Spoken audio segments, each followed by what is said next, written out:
The winter after John Harper vanished settled over the Montana ranch like a heavy quilt, thick snow blanketing the fields and muffling every sound until the world felt wrapped in silence. Emily Thorne, no longer Harper, having taken Silas's name in a quiet courthouse ceremony the previous spring, stood on the wide front porch one late December morning in 2025, cradling a mug of coffee that steamed in the frigid air. 5 years had passed since that terrible night when Silas dragged her father's body to the old well and dropped him into the dark water below, and though the calendar insisted time was moving forward, some mornings Emily still woke expecting to hear John's heavy footsteps in the hallway. The nightmares had faded, but never fully left, they simply grew quieter, like wolves circling farther out in the trees. The ranch itself had changed in ways both visible and hidden. The cattle herd had nearly doubled under Silas's careful management, new irrigation lines crisscrossed the lower pastures, and the barns gleamed with fresh red paint paid for by 2 consecutive years of strong beef prices. From the county road, Harper Ranch looked prosperous, peaceful, the kind of place people slowed down to admire as they drove past. Only Emily and Silas knew the price that prosperity had exacted. Silas emerged from the barn now, his breath clouding in the cold as he waved to her, his gloved hand raised in the small gesture they had developed over the years, a silent check-in that asked, "Are you all right today?" She lifted her mug in answer, and he nodded once before turning back to the tasks waiting inside. They had become experts at this wordless language, born of necessity after the first year when every conversation seemed to circle back to the well and what lay at the bottom of it. In the beginning, Emily had wanted to talk about it endlessly, to dissect every moment, to understand how her father could have become the man who crept into her room night after night. Silas had listened at first, his jaw tight, his eyes fixed on some distant point, but eventually he had asked her, gently, almost pleading, to let it rest. "He's gone," Silas had said one evening as they sat by the fire. "Talking won't bring him back and it won't undo what he did. It only keeps him in the house with us." So they had buried the subject along with the body, speaking of John only when absolutely necessary, tax forms that still bore his name, old neighbors who occasionally asked if there had been any word. The official story held.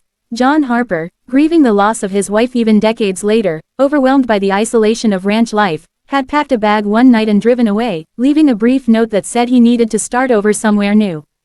No one had ever found the truck, of course, because Silas had driven it 30 miles into the mountains and rolled it into a ravine 2 weeks after the disappearance, wiping it clean first and scattering a few empty whiskey bottles in the cab for authenticity. The sheriff's office had searched half-heartedly for a month before closing the file as a voluntary departure. People disappear in Montana all the time, the land is big and the winters are hard. Emily sipped her coffee and watched the snow drift lazily from a pewter sky, her mind drifting to the changes inside the house itself.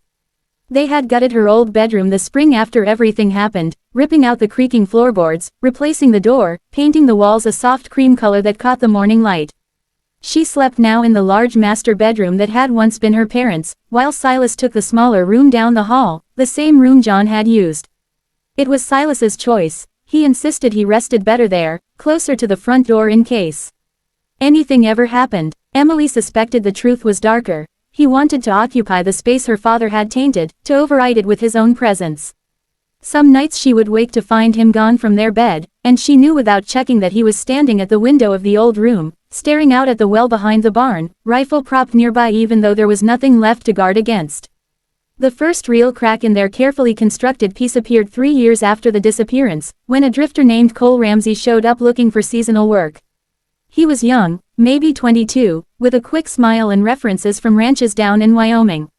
Silas hired him on the spot. They needed the extra hands for calving season, and for a while Cole fit in easily, bunking in the small foreman's cabin and pulling his weight without complaint. Emily liked him. He had an easy laugh and a way of telling stories about the road that made the long evenings pass quickly. But one night in early April, after a few beers around the kitchen table, Cole asked the question no one had dared in years.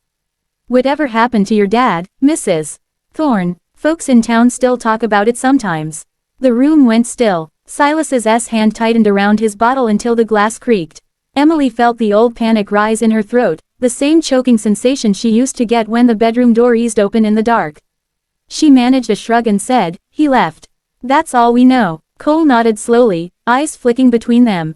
"Funny thing," he said, almost to himself.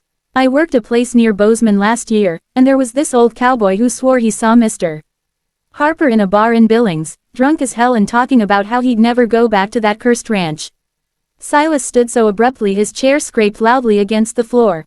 "Time to turn in," he said, voice flat. Cole took the hint and headed to his cabin, but the damage was done. That night Emily found Silas in the old bedroom again, fully dressed, staring out at the snow that had just begun to fall. "It wasn't him," she whispered, coming up behind him. "It couldn't have been." "Of course it wasn't," Silas replied, but his reflection in the window looked unconvinced. After that, Cole didn't last long. He claimed a family emergency back in Wyoming and left before the month was out. Emily never asked Silas what was said in the barn the morning Cole packed his truck, but she noticed the young man wouldn't meet her eyes when he said goodbye. The second crack came this past summer, wider and harder to ignore. A true crime podcast out of California called Vanished on the Range devoted an entire episode to John Harper's disappearance, complete with dramatic music and a narrator who spoke in hushed, ominous tones. They interviewed old neighbors, the sheriff who had handled the case, even a psychologist who speculated about the pressures of isolated rural life leading to impulsive departure. Emily listened to it once, alone in the truck while driving to town for supplies, and had to pull over when her